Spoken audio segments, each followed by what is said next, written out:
Bueno, de antemano, muchas gracias por apoyarnos con este espacio académico del Servicio de Neurocirugía del Hospital Militar Central.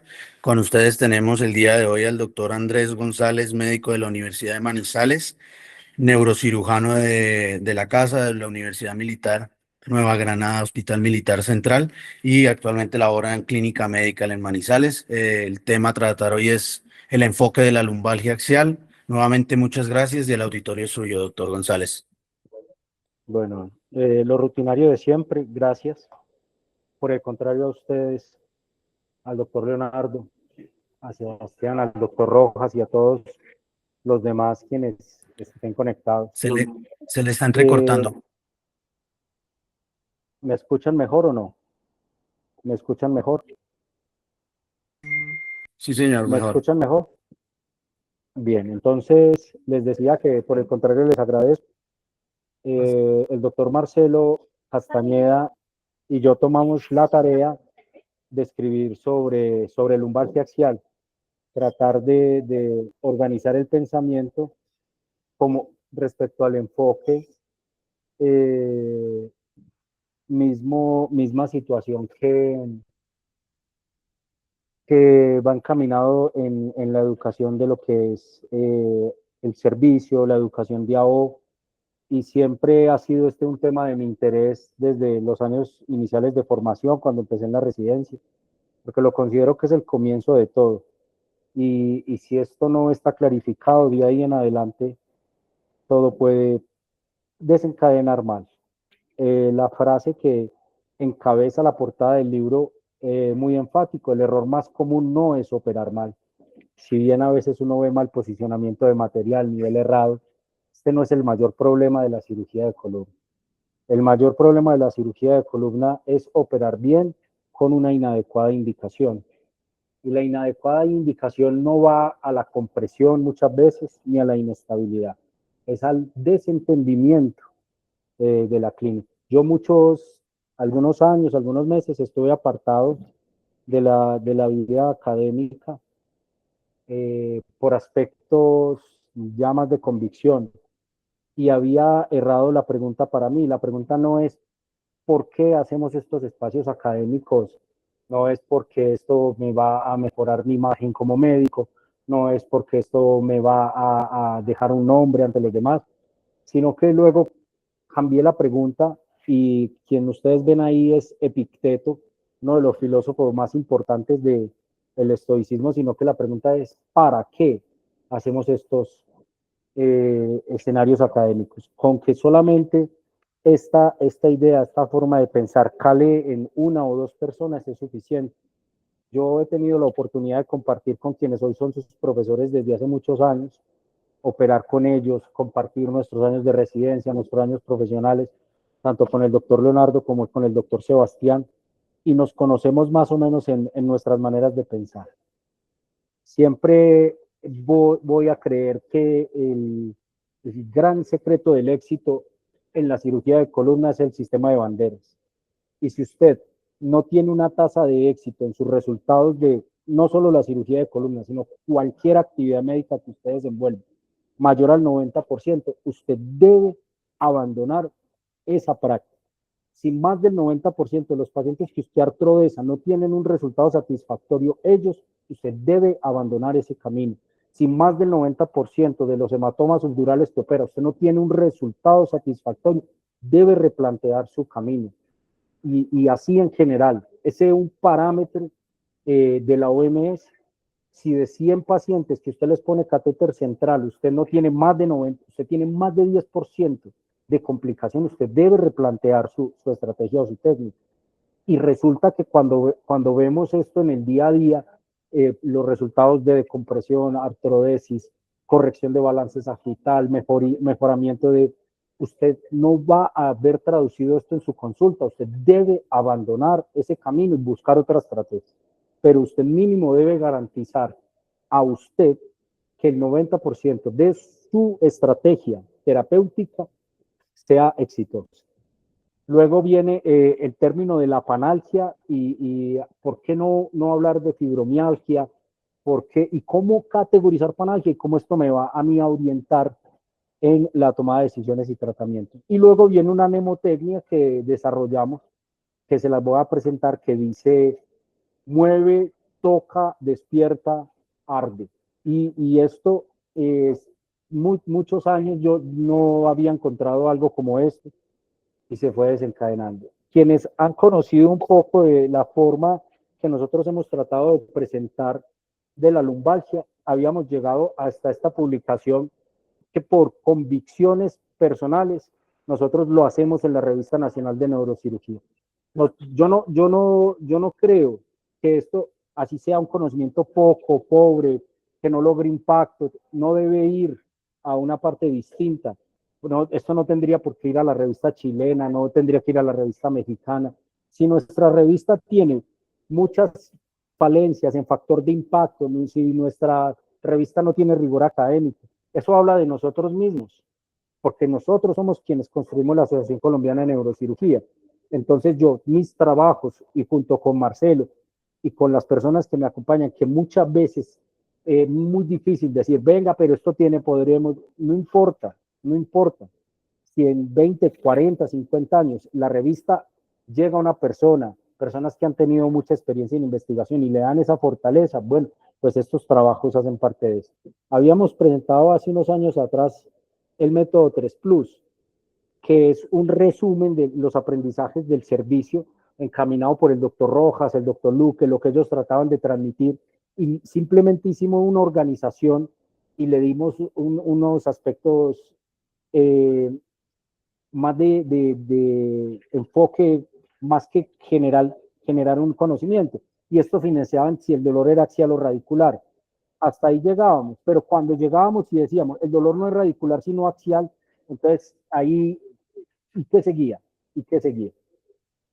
Luego, las banderas, esto es muy reiterativo, es el capítulo 1 del libro, y es esto, no todo dolor necesita una intervención, no una intervención al menos percutánea, una intervención quirúrgica, no todo dolor, gran porcentaje de los dolores muchas veces necesitan nada más explicar. Y esto es muy conocido, yo estoy seguro, lo voy a mencionar por encima.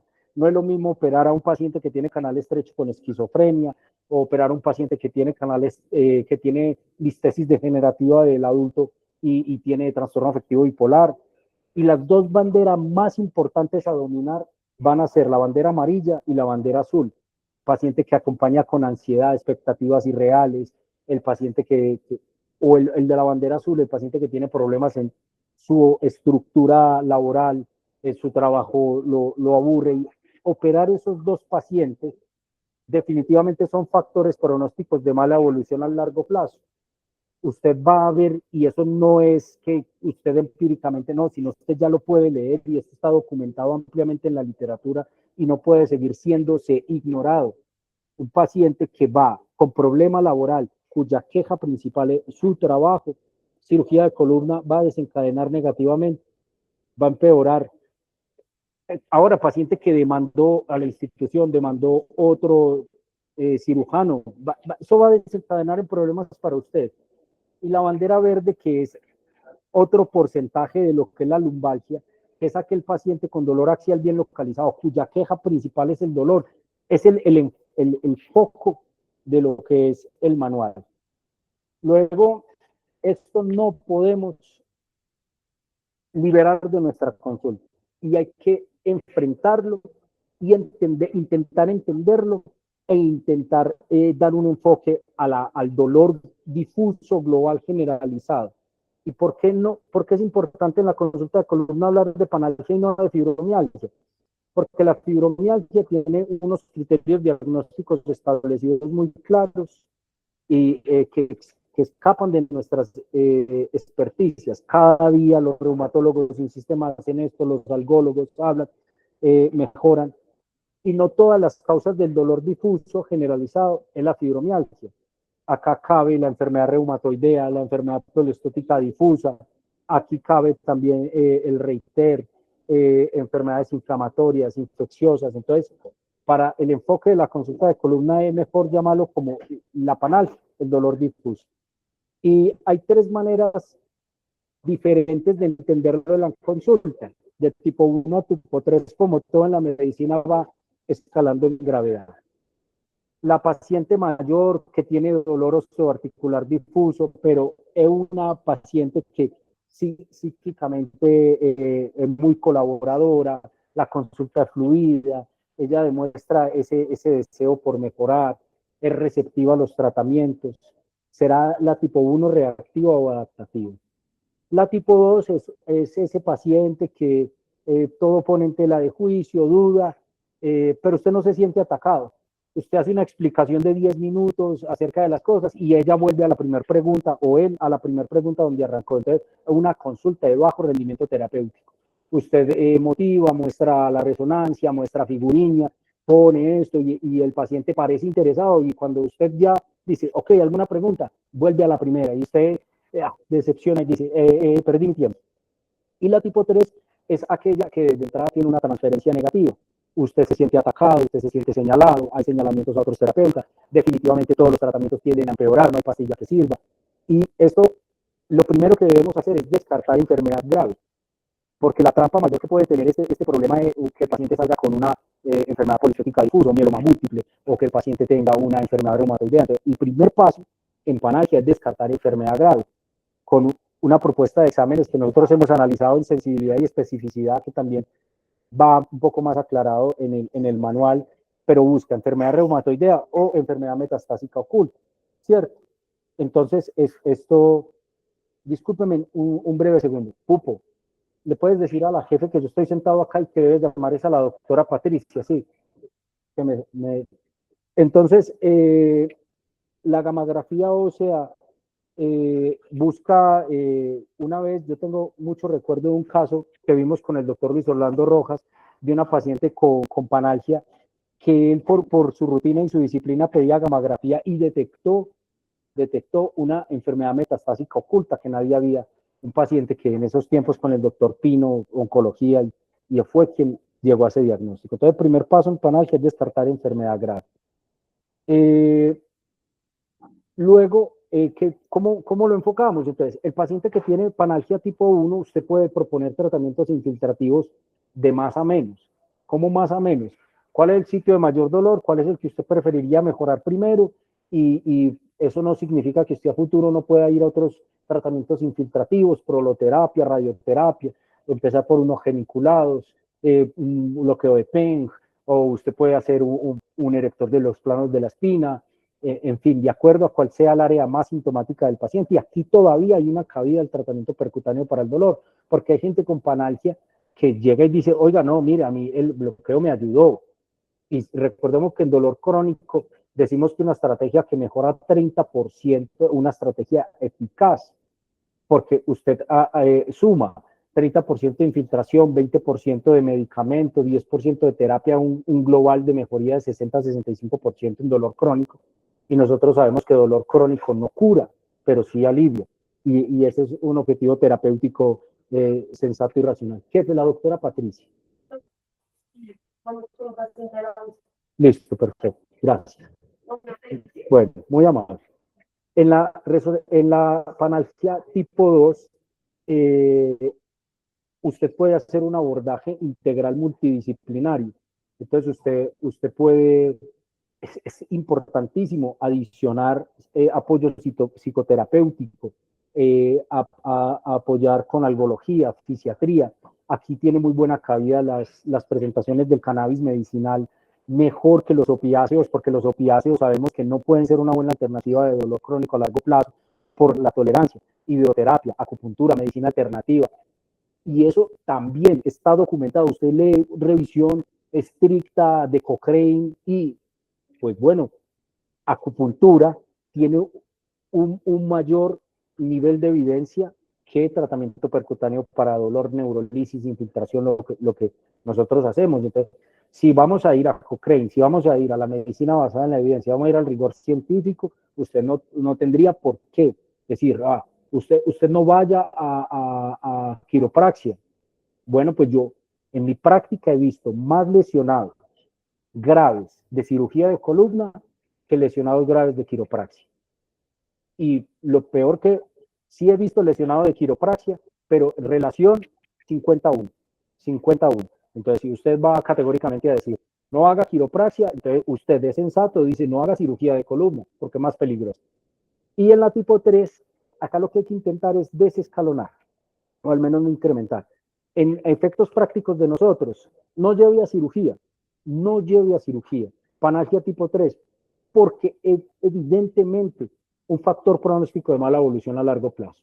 El paciente que lo llena usted de carga negativa, paciente que es señalativo, que usted pone un tornillo a ese paciente y tiene que mandar a hacer carnet de club de bastón, porque su consulta se convertirá y se transformará en un club de bastón. Si usted no tiene presente estos detalles, si usted pasa por alto panalgia tipo 3 y usted indica, puede tener en la resonancia la listesis que usted guste, puede tener en el rayo panorámico los parámetros espinopélvicos que usted desee, el paciente que usted soñó, usted opera panalgia tipo 3 y arma club con carnet de bastón, porque esos pacientes van a hacer su consulta y ellos no dejan de visitar. Paciente que va bien en cirugía de columna, usted no vuelve a ver. Paciente con panalgia que empeoró su calidad de vida, no deja de visitar y lo sigue hasta donde tenga que ir tras de usted. Continuamos en la estructura del manual al filé como tal. En la mnemotecnia mueve, toca, despierta y quema. Entonces, el dolor es o mecánico, o muscular, o inflamatorio, o neurítico.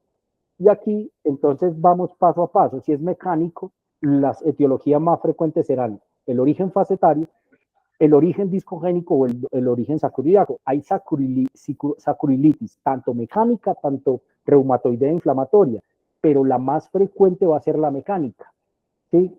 Luego va a haber dolor muscular. El plano profundo lo dejé solo para el manual y no lo voy a comentar hoy porque es infrecuente y no quiero que el mensaje se vuelva difuso. El dolor muscular superficial será o el plano de los erectores de la espina, o el cuadrado lumbar, o el músculo piriforme, o el músculo obturador interno, este ya siendo infrecuente, pero existente.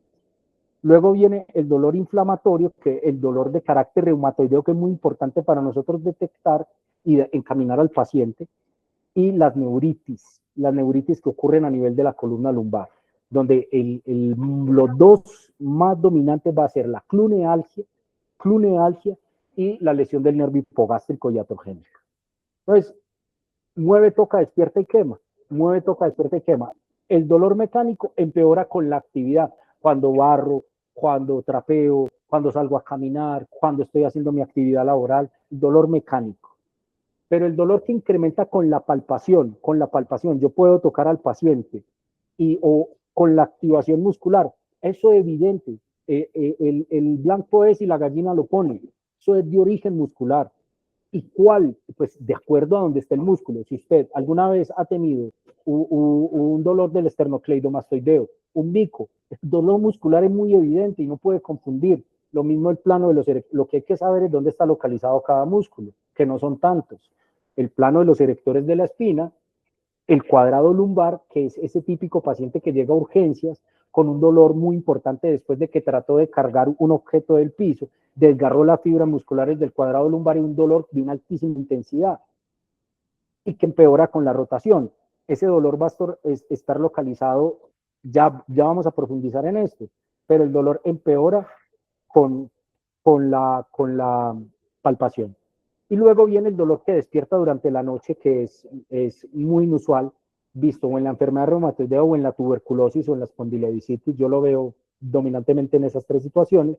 Y el dolor neuropático, que no tiene nada que ver con lo anterior. Es un dolor que quema, hormigueo, ardor en la región lumbar. Bien. Entonces, las cuatro preguntas claves del dolor axial serán: el dolor empeora cuando lo toco o cuando lo apriete. Eso lo encamina usted a muscular. ¿A usted le duele más cuando está de pie o cuando está caminando? Será dolor mecánico. Lo despierta durante la noche, inflamatorio, se hace reumatoideo o infeccioso. Y el dolor es tipo corrientazo, hormigueo o quema, será neurítico. Entonces, el dolor mecánico, aquí dice empeora el deambular, es el capítulo 3 del manual. Y hay tres etiologías dominantes: el dolor de origen facetario, la enfermedad discal sintomática y la sacroilitis.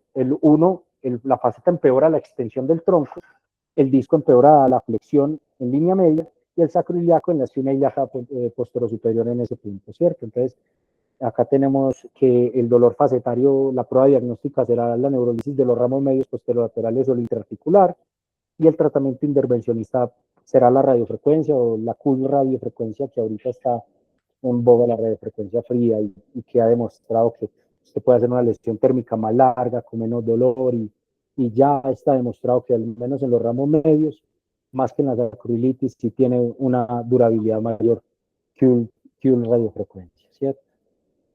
La enfermedad discal sintomática siempre va a ser muy controvertida, siempre va a ser difícil, pero existe, la gran verdad que ya existe. Y acá hay unas sensibilidades y unas especificidades y unos signos que se trataron de resumir con mucha disciplina en el manual. Entonces, si el dolor empeora la flexión, si empeora con Valsalva, y la escala de firma, que es la que tenemos abajo. Si bien todos los discos degeneran, todos deben degenerar más o menos consonantemente. Entonces, usted va a ver que el paciente va a tener, firman 2, 3, 3, 4 en toda la columna, pero lo que es inusual es ver un paciente de 31 años con todos los discos firman 2 y uno que 4, 5 es solamente firman 4, 5. De ahí llamamos que sea uno mayormente degenerado frente a los demás, 2 firman o más, y la zona de hiperintensidad posterior, que es el desgarro del anillo fibroso agudo. Eso no es indicativo dominante, pero también va siendo sumatoria de lo que es el dolor discogénico. Y la exclusión de otros generadores, pues es espondilodicitis, fractura, evidente que eso tiene que estar. Y acá una propuesta de cómo una sumatoria de puntuación puede hacer un acercamiento de lo que es la enfermedad discal sintomática. Esto va a discobloqueo, si yo lo hago en mi práctica, no es muy regular, discobloqueo, y luego de discobloqueo usted puede ir a termodiscoplastía y sí puede ir a fusión. Yo he fusionado pacientes por dolor discogénico, pero he tardado para llevar al paciente a cirugía 3 años y medio de seguimiento. Más que todo cuando hacíamos esto en Milans, que lo podía hacer yo seguimiento, que estaba muy dudoso, que en verdad ya había descartado todas las banderas, y sí es posible llevar a estos pacientes a una fusión muy infrecuente, pero sí ocurre. Bueno, luego sigue el dolor de origen muscular, como ya se había dicho, empeora el tacto. El erector de la espina es un músculo que está paravertebral, más o menos entre la línea media y no más de 3 centímetros hacia lateral. El indicativo hace el tabique de Wilson. Usted sabe que tabique de Wilson que diferencia los erectores de la espina de los longísimos de la espalda. Entonces, usted ve en resonancia y cuando hace el abordaje de Wilson, ya pues usted va como cirujano teniendo la ventaja de saber hasta. Entonces, lo palpa, el dolor es longitudinal, va hacia la región torácica y usted está frente a un dolor muscular de toda la espina. Pero si ese dolor está localizado entre la última costilla y la cresta ilíaca, usted estará frente a un dolor de cuadrado lumbar a nivel del glúteo medio, el síndrome piriforme, y en la línea intraglútea, en la línea lanal, el músculo obturador interno. Esto también está dentro del manual, ahí está un poco más profundizado. El inflamatorio, de esto no hay tanto que hablar, es muy inusual. Un paciente diga, mi dolor empeora durante la noche, me despierta. Más frecuente de tuberculosis que de enfermedad reumatoidea, pero una señal de alarma sensible, muy atípico. Dolor mecánico y dolor muscular mejoran con el reposo, mejoran durante la noche. Y la neuritis no tiene temporalidad en el día. Bien, también hay que hacer un tamizaje de enfermedad reumatoidea y encaminar con el reumatólogo. Y el dolor de origen neurítico, la clave es el tipo de dolor. Entonces, de los algólogos yo aprendí que el dolor es somático, visceral o neuropático. Entonces, visceral, el dolor tipo cólico de la tripa, el dolor neurítico, el dolor quemante, el que vemos mucho en la radiculalgia, la disestesia, y todo lo demás que usted no logra poner ahí será un dolor somático. El dolor mecánico y el dolor muscular es somático, pero lo que no está ahí, a mí me arde puntualmente, a mí me quema, es neurítico, y usted no puede llevar eso a las facetas, usted no puede llevar eso al músculo. Y ahí tenemos la clunealgia, que es un dolor que va sobre la cresta ilíaca, donde más se representa a 6 a 8 centímetros paravertebral, puntual neuropático. Y si usted tiene múltiples dolores neuropáticos, entonces serán las ramas cutáneas dorsales lumbares, y si el paciente tiene un dolor que va desde el abdomen hacia la región lumbar, neurítico, esto sí es muy común, el nervio iliohipogástrico, el plano de TAP. Usted, hacia LIF, usted va a enfrentar este dolor, esta complicación, ¿sí? Porque es una complicación creada iatrogénicamente. Paciente posoperatorio de apendicitis, de Fanestil, de cirugía ginecológica, entre el plano del transverso, van los nervios iliohipogástrico y linguinal y generan esta neurítica que puede irradiar a la región lumbar. Cierto que no, usted no va a encaminar esto en muscular o mecánico. Por último, yo aprovecho siempre para mostrar un poco de cuál es mi origen y de dónde proviene. Gracias a todos. Doctor González, muchas gracias por la presentación del día de hoy. No sé si alguien en el auditorio tenga alguna duda, algún comentario adicional. Doctor Rojas. Bueno, muy buenos días a todos. Andrés, me complace muchísimo escucharlo. Gracias, profesor. A mí también. Primero porque siempre sus detalles, sus puntos, las reflexiones, empezando con Epícteto, que lo que decía era que no todo lo puede uno controlar con su estoicismo. El club de carnet del bastón me sonó, pero supremamente interesante. Yo creo que de las cosas más importantes en columna es saber cuándo no operar, y excelente estuvo la charla como orientada a eso. Algunas cosas que yo nunca había escuchado: mueve, toca, despierta y quema. También muy interesante. Yo creo que lo felicito. Yo había escuchado muy pocas veces panalgia, y veo que ustedes ya en su libro lo incluyen como un término médico utilizado ya, porque lo había algunas veces escuchado, pero no así como lo incluye en su libro. Andrés. Sí, señor. ¿Perdón? ¿Alguien dijo algo? Yo lo estoy escuchando. ¿Aló? Sí, entonces quiero felicitarlo. ¿El libro dónde se consigue? Profe, yo tuve la dificultad de si mandarlo a una editorial o enviarlo a la facultad. Entonces, imprimirlo por mi cuenta, 65 millones, y enviarlo a la facultad era renunciar a los derechos que se obtengan económicos de él, pero ellos imprimen y distribuyen. Entonces, ahora lo recibieron, lo van a presentar hoy lo presentan en el comité editorial, y pues espero que sea aprobado o hacer todas las correcciones que ellos exijan. Y pues lo importante de esto es que a alguien le cale la idea, que les quede. Pero yo voy a comprometerme con ustedes, voy a enviar el boceto, por decirlo así, con María José Toro. Voy a enviar para ustedes unos 5 al servicio y que puedan estar ahí mirándolo. Y por el contrario, gracias por el interés, profe. Gracias, muchas gracias, porque me pareció muy interesante, muy esquemático, y ojalá siga haciendo todo ese tipo de actividades. Gracias por la participación. Invitado para seguir participando en estas charlas. Gracias, profe. Andrés, gracias. Bueno, señor, gracias a usted por su comentario. Doctor Cerrato, veo que tiene la mano levantada. No sé si desea hacer algún comentario. Hola, buenos días.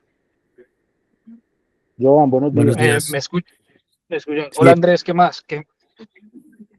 Bueno, miren, la verdad, Andrés, gracias, su charla muy buena, pero quería ser enfático en una cosa que usted dijo de los capítulos, de los primeros capítulos de su texto, ¿sí? Y eso, porque creo que cuando se crearon estas charlas eran más enfocadas hacia qué nos iban a enseñar los especialistas, ¿sí? A nosotros los residentes.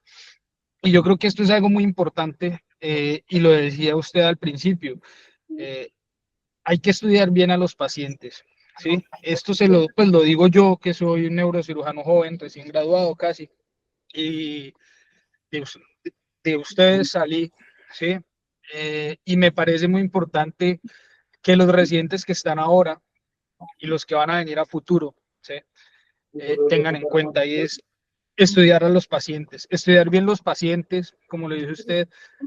Me acuerdo mucho del profe Rojas, como lo decía usted, pidiendo la gamografía, una radiografía, ¿sí? Hoy por hoy creo que en lo que uno más falla como cirujano es en el afán de la toma de la decisión quirúrgica, ¿sí?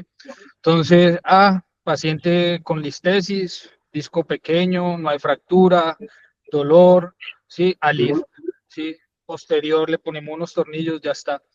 Va a ver, el paciente sigue con dolor. Ayer estaba en una conferencia y decía uno de los cirujanos que estaba ahí, es que yo creo que acá están operando mis canales, mis segmentos adyacentes, ¿sí? Y lo decía de una forma jocosa, a lo cual yo decía, pero ¿por qué tiene que uno esperar a llegar a eso? Porque seguramente no lo estudió. Entonces, no lo estudió bien. Entonces, sí me parece muy importante, se lo decía yo cuando ya estaba a punto de terminar de graduarme, no hay que estudiar a los pacientes con afán ni tomar una decisión con afán. Y eso me parece muy importante recalcarlo de lo que usted dijo, ¿sí? Porque eso cambia la manera en la que el paciente se va a desenvolver en el posoperatorio y que además va a ser su paciente por mucho tiempo, ¿sí? Entonces, sí me parece muy importante eso. Muchísimas gracias, su charla muy buena. Gracias, doctor Cerrato. El doctor Toro también tiene algo por aportarnos el día de hoy. Profe Toro. Buenos días, Andrés. Primero que todo, agradecerle, como siempre, una gran charla y afortunadamente fui testigo de todo lo que usted le ha trabajado el tema, no solo de especialista ni como cirujano de columna, sino desde residente.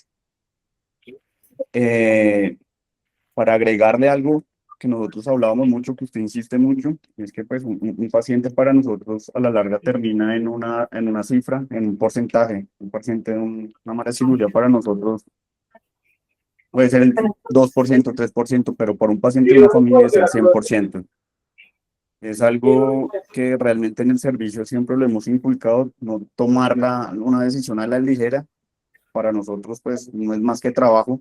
Para un paciente, una persona puede cambiarle su vida en 180 grados. No queda más que agradecerle. Muchísimas gracias por el esfuerzo. Muchísimas gracias por la seriedad en la que usted toma este tema que más de uno, incluyéndome a veces, lo tomamos a la ligera como, ¿Ya habías visto pues este? una patología. ¿Ya te había mostrado este, no? Sí, sí, sí, el libro ya había tenido la oportunidad de hojearlo.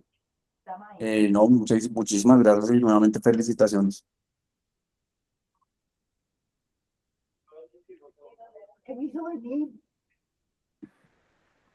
Vale, profe. Muchas gracias. No sé si alguien más tenga algo por aportar. Bueno, buen día. No sé si la doctora Duarte quiera intervenir o... Hola, buenos días. La verdad es que me conecté tarde, pero conozco el trabajo del doctor González. He estado en varias de sus charlas y tiene toda la razón y toda la razón también en lo que decía Johan. A veces uno se afana mucho en encontrarle solución quirúrgica a un dolor lumbar que no requiere solución quirúrgica. Yo lo veo mucho en neurocirugía funcional. Finalmente uno termina recibiendo dolores crónicos que uno empieza a pensar, empieza a mirar hacia atrás y dice, pero si estuvo bien la indicación desde el principio. Y luego En la que esa, le siguió, y luego la que le siguió. en esa famosa página de Neurosurgery Cocktail hay siempre un rayo con muchos implantes y al lado el estimulador, ¿no? Así es. Sí, sí, eso es una cosa que yo veo mucho, mucho, mucho. Entonces sí, toda la razón en estudiar muy bien al paciente, en definir desde el principio si es un dolor somático, si ese es un dolor radicular, es lo que le dolía era solamente una faceta, estudiar muy bien al paciente porque resultan los pacientes con muchísimos tornillos y todavía con el dolor. Eso es lo que le tiene que quedar. Esa es la secuencia. Una artrosis corta, larga, osteotomía, estimulador alto, bajo, estimulador de ganglio de raíz dorsal, y usted analiza el inicio panalgia. Así es, así es. Entonces sí, eso es lo que le debe quedar a todos los residentes y a todo el auditorio, estudiar desde el principio muy bien el dolor. Muchas gracias, Andrés, por la charla. Gracias, doctora Duarte. Bueno, entonces, Andrés, nuevamente un agradecimiento por la participación. Gracias a Hay una usted, frase Leo. que dice mi papá que me gusta mucho, y es cada día trae su afán, y eso aplica tanto al paciente como a la experiencia. ¿A dónde voy con la frase? Esta creo que es una charla que no solamente es para cirujanos de columna, no cirujanos, sino es transversal al auditorio desde la formación del médico general, porque el paciente normalmente con dolor de columna llega a medicina general, a urgencias, a las consultas externas con el internista, el geriatra, con el médico del dolor, y finalmente llega al neurocirujano o al cirujano de columna buscando una solución radical a su dolor, no siempre esperando que sea quirúrgica. Y es ahí donde el afán del paciente es encontrar una solución definitiva. Y todo el mundo piensa que la cirugía es la solución definitiva para cualquier dolor de espalda, todo el mundo que no es cirujano. Y es donde la presión sobre el cirujano empieza a caer como que, bueno, ¿y qué le hago yo? Tengo un disco negro, no le hago nada más y todo le está doliendo, y no se toma el tiempo realmente de identificar lo que es el generador del dolor. Hay cosas con lo que yo pues, no comparto mucho, y es muchas veces al estructurar las enfermedades y las condiciones en el momento de analizar los casos, se tiende a pensar que hay un dogma, que simplemente es dolor axial, dolor cuando se le toca, es muscular. El paciente normalmente inicia con una queja que va a llevar a un imbalance de su postura, que va a generar sobrecargas, que aparte de todo tiene una espondilosis y va a generar también dolor en la parte articular. Entonces, no es solamente un único generador. No es como que solamente le encontré esto y a esto me voy a dedicar. Entonces, sí es importante tocarlo, escucharlo, pero lo más importante es precisamente en ese momento hacerlo caer en cuenta en la realidad y aterrizar expectativas del paciente con respecto a su queja y a su manejo. Si el paciente no se filtra y termina operándose, por muy buen cirujano, por muy mejor técnica que tenga, va a quedar una resonancia excelente, una panorámica excelente, y el dolor no va a desaparecer.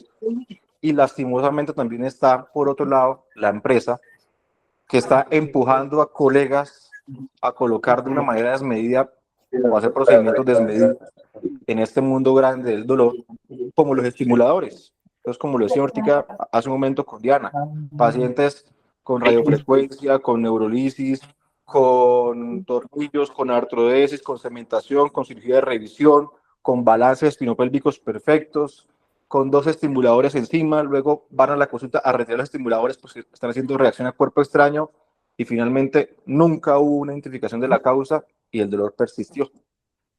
Entonces, bueno, el ejemplo de Andrés, el trabajo que está haciendo desde el punto de vista académico de organizar mentalmente la estructura de estudio y análisis del dolor lumbar para tratar de tener un mejor resultado clínico para el paciente y un resultado en la consulta para el médico general, ortopedista, cirujano de columna, el que lo esté abordando. Entonces, Andrés, realmente un gran trabajo detrás de lo que viene haciendo, y nuevamente un agradecimiento por compartir el día de hoy el espacio. Por haberme lo permitido. Te lo agradezco verdaderamente.